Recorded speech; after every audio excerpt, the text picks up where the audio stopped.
Hi, everybody. It's really good to see everyone here. It's important that we come together like this, and I'm looking around, and most everybody I know, and we're all fighters. We're all people who are taking a stand, who are working and fighting every day in our lives for rights. And so to come together and share what each other's experiences are, to find out how we can assist each other, and to think about, what are we facing right now? What does it look like? What do we need to do? And so coming together and having that discussion, it's one of the things that Women for Rights and Empowerment does. We're going to try and have, keep up our forums this year, and we hope that everyone will come. It's a really important place for us to be able to do that. Now, I want to say just one small thing about the whole fight to search the landfills, and that's this: that, and I'm speaking to my non-Indigenous sisters here. We are wanted, and the request is there for us to be there when the Indigenous people are organizing and fighting and holding events and calling on us. It is our honor to be there. It is also our obligation to be there. And so let us make sure that we fulfill that honor, that we take up that honor and we fulfill that obligation. Women for Rights and Empowerment is going to work hard this year to help spread the word when things are happening, and we ask everyone to do the same through your networks and your peers, your workplaces, the people that you work with or that you fight with on various issues. It's that way we can really come together to say that we have confidence that we can build that society in which we put an end once and for all to the genocide, which is continuing. Because to speak of reconciliation when the assault and the genocide continues, is really a crime for governments to talk of reconciliation while the crimes are still continuing against Indigenous people. So what I want to talk about tonight is that it seems to me that we are experiencing more violence. And why is that? It's certainly not because we're not fighting, but we are facing a situation. It's not that the women are not speaking out. In fact, the women, you can see, are in the forefront of every struggle that's taking place, whether it's the fight against the antisocial offensive, for our rights and our dignity, to end the genocidal violence against Indigenous people, for peace, for a bright future for our youth, for renewal of our institutions, and above all, for the right to decide. It's not that the problems we face cannot be solved. In fact, we have the solutions, collectively. It's that decision-making power is not in our hands. It's that we lack political power. That's the problem we have to solve together. Decision-making is now in the hands of the global oligarchs. Their demands are so huge on public funds, and they siphon off so much through privatization schemes, that in order to pay the rich, governments have carried out an antisocial offensive now for more than 30 years. And the workers who provide them, the offensive is both against the social programs and the workers who provide them. These workers, of course, as you know, are mainly women. And so they've been carrying this on for more than 30 years, destroying our social programs, underfunding the social programs, giving rise to violence as people's needs are not being met. And we see increasing violence on the streets, police impunity as actually the actors who carry out a lot of that violence. We see increasing violence in the schools, in the healthcare institutions, in the hospitals, in many places in the society, because people's needs are not being met. And of course, the answer which we get from these governments is that we need to put more people in jail, we need to further centralize power, We need to do all the things which are only going to give rise to further violence and anarchy and chaos in our society. So we know, we know what we need. We're facing this situation where every year the shelters have to beg for funds, and every year they turn away many, many women who need shelter, who are not safe in their homes, or do not have a house, or who are unhoused.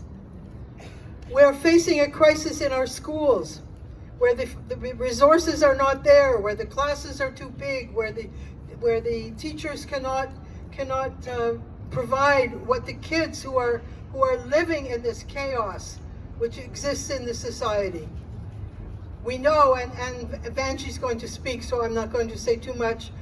We know that this government has refused to act on its promises to end the situation where you have up to 500,000 undocumented workers in this country living in precarity without the most basic things like the right to access health care. And despite the fact that they promised that they have done absolutely nothing.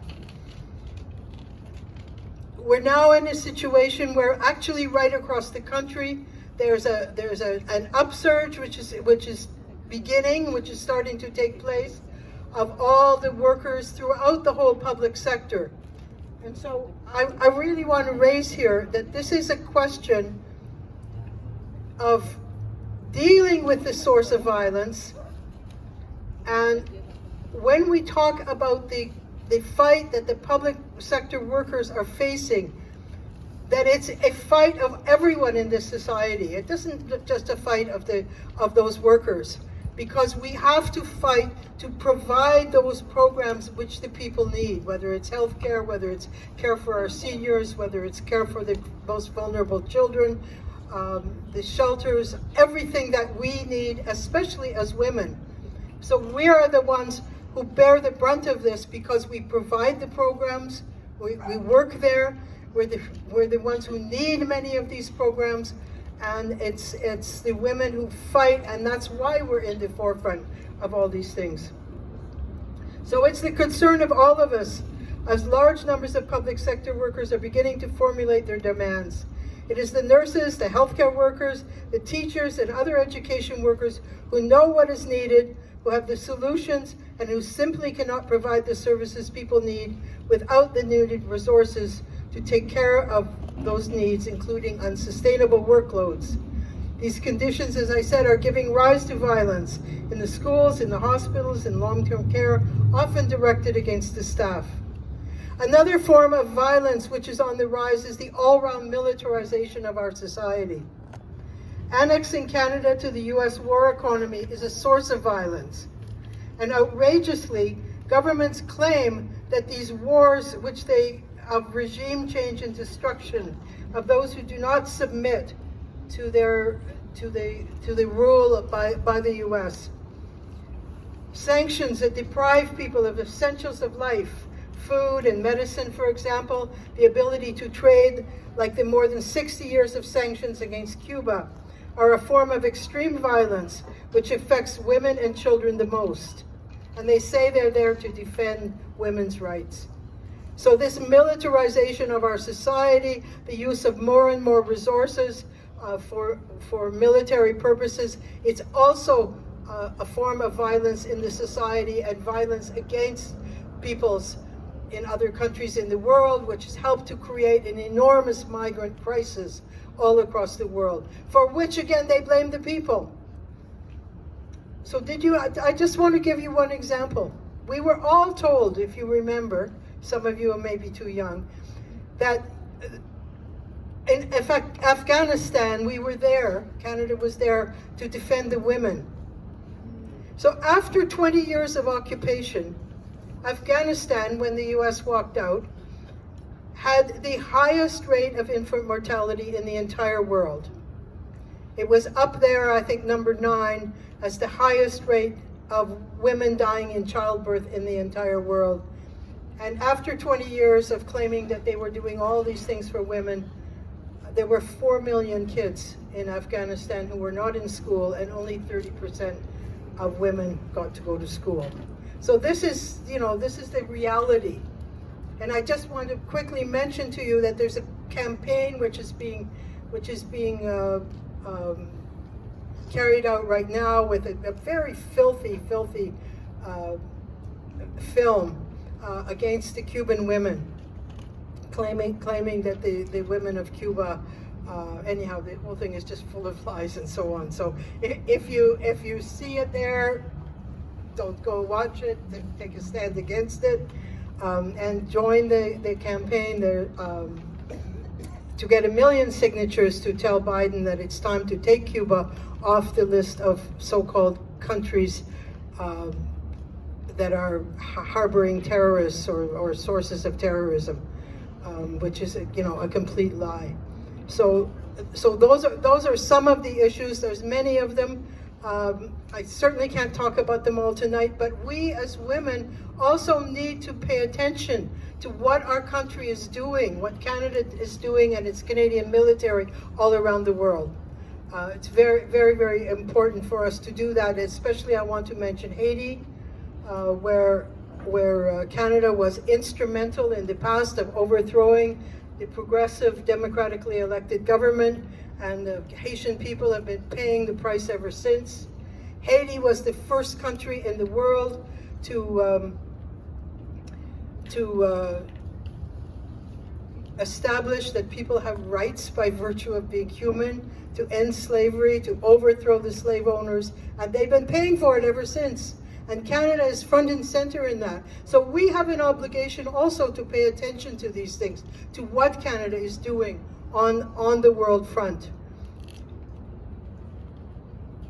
We also have to pay attention to the fact that, south of the border, we have a very, very vicious attack on the rights of women to the integrity of their bodies, of their human person, with all the attacks which are taking place on the right to reproductive rights and on many, many other things. So you have, in Florida, the biggest opponent of Cuba, Ron DeSantis, he's responsible. They now have a law in a new curriculum in which the teachers are required to tell their students that slavery had some good things about it.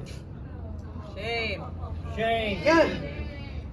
Of course, they have also passed, at least 6 laws which are anti-LGBTQ, anti-laws. They have made abortion illegal after 6 weeks, so women's reproductive rights. And so all of these things are taking place, which is also, they call it policy violence against women by virtue of policy. So all of this is taking place. The women in the US are fighting very, very hard against this form of violence. So when we talk about violence, we are really, just to wrap up, I think I probably talked too long, as I usually do. But I just want to make the point that really what we're talking about is the need for us together to work out what to do within these circumstances where these conditions are giving rise to violence. And the most important thing at this time is that we speak out in our own names, that we don't give up our right to anyone who's not our peers, who doesn't have our conditions, who doesn't have, the problems which we face, to speak for us. We don't accept that. We ourselves, collectively and individually, we stand and we speak out in our own names about our conditions, about what we require in order to have that life in which all human beings can flourish. And that's why we come and walk together to take back the night, to have that collective strength, and to make it, a symbol of the fact that when we stand together, when we fight together, when we come forward to support each other, when we don't turn our backs on our sisters who are whatever they need, and when they call upon us, that we will work out how to turn this situation around. We will work out how to put power into the hands of the working people, of the women, of the society, and no longer in the hands of the oligarchs who are only out for their own profits, for their own narrow interests, for war, for destruction, for, as Marin said, considering that human people are nothing but things to be used and discarded. And we can do it. So let us keep talking, keep working together, keep coming together, keep acting together, and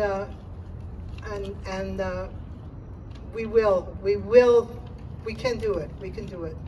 Thank you.